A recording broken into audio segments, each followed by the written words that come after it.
Hey everybody, Stephen Joy here. I just wanted to show you a game that I found years ago. I didn't know anything about this game when I bought it, 2001. It's by Kenzer and Company. What I liked was how thick the books were and full of rules. That's all I basically knew about it. And other than that, I wasn't really too familiar. It's got two different books for it. It's got the just a minute here. It's got the player's handbook, and then it's also got the Dungeon Master's Guide. And as you can see, they've kind of got silly covers that make fun of the old first edition covers, very bloody and gory, which again I really like. But look at how thick and awesome these books are. So I picked them up, and then I just started picking up the other books as I saw them. And you know, the thing is about this game, it's supposed to be humorous. It is so crunchy.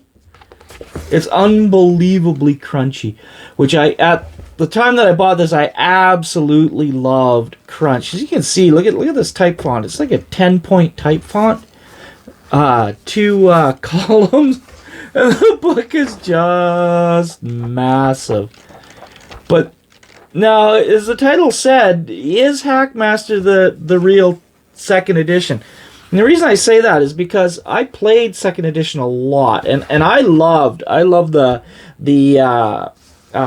old Modve basic, you know, the two booklets.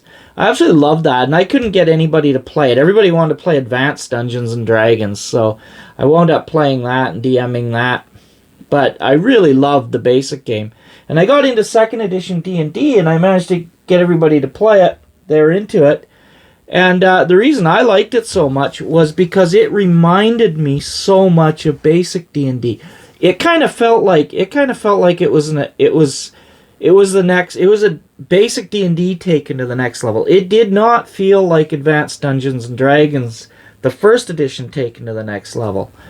But Hackmaster, that's exactly what it feels like. Now, it was officially licensed by Wizards of the Coast, and so they were able to use a lot of stuff that if they were an Open 20 license product, they wouldn't have been able to do. You can see it's got a massive number of pages here, and it is just absolutely full of crunch. Now, it was supposed to be humorous, and it is humorous. It's very humorous, but it's also an awesome set of rules, and I really loved playing this game.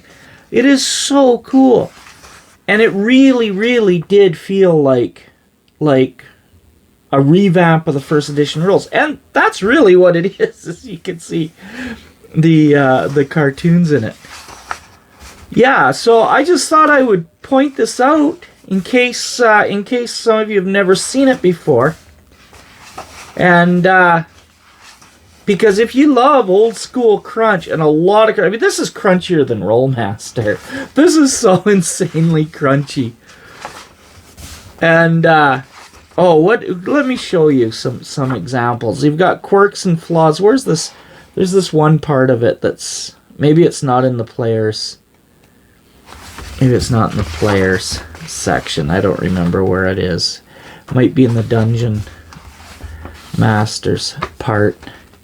It's absolutely full of jokes and stuff. It's really quite humorous. But I mean, this in my mind, this, like I say, this feels like... Oh yeah, this... No, I never used this.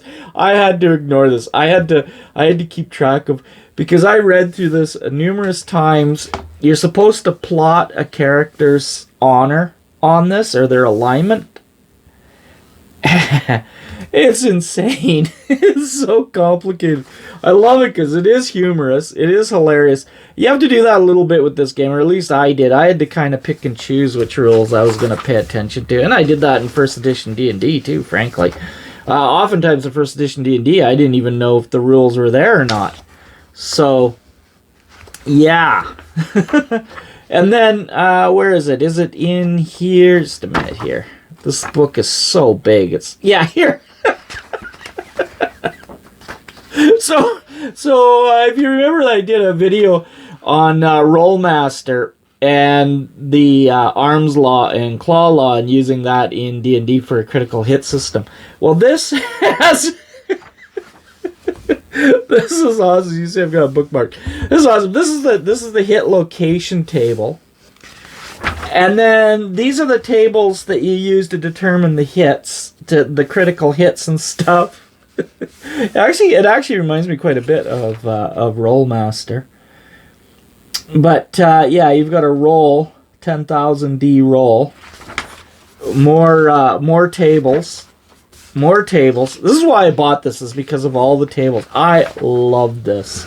So, so just in case you don't have enough crunch in your game, this gives you a little bit of an anatomy lesson, so you can say which bones actually broke. just in case you needed that, and which muscles, in particular, which exact muscles got hacked apart. Or which organs, so you can name the organs, so you have some idea of where everything is. Anyway, this game's like that. It's got fantastic art. I love the art. I love that it's not being made anymore. I guess Wizards took the license away or didn't renew it. I heard that Wizards was kind of salty because this game was too good. I think they kind of got the impression that it was kind of like 2nd edition too. It's that good. It is that good. It really is. I would say 2nd edition D&D is more like 2nd edition basic, and I would say this is more like 2nd edition 1st edition, if that makes any sense, if you're following. Yeah, so I'll get into the other stuff here pretty soon too, because there's a lot. There's just a pile of books, monsters and everything else. And I'll go through them individually here. I just wanted to do a first video just kind of showing the basic books, and then I'll go through the monsters, because the monsters are all still usable if you're into OSR. They're all still usable. Even 5e, you could convert them. And they're great monsters. Really great monsters. Look at all the tables in here. Like, how can you not love that? If you love crunch, this game... Oh, man, this game is crunchier than 1st edition. It's just awesome. I really like it. Anyway, that's it for this video. Thank you for watching. Please leave a like, and don't forget to subscribe if you liked it. And, yeah, I'll be back with more videos. Alright, talk to you later.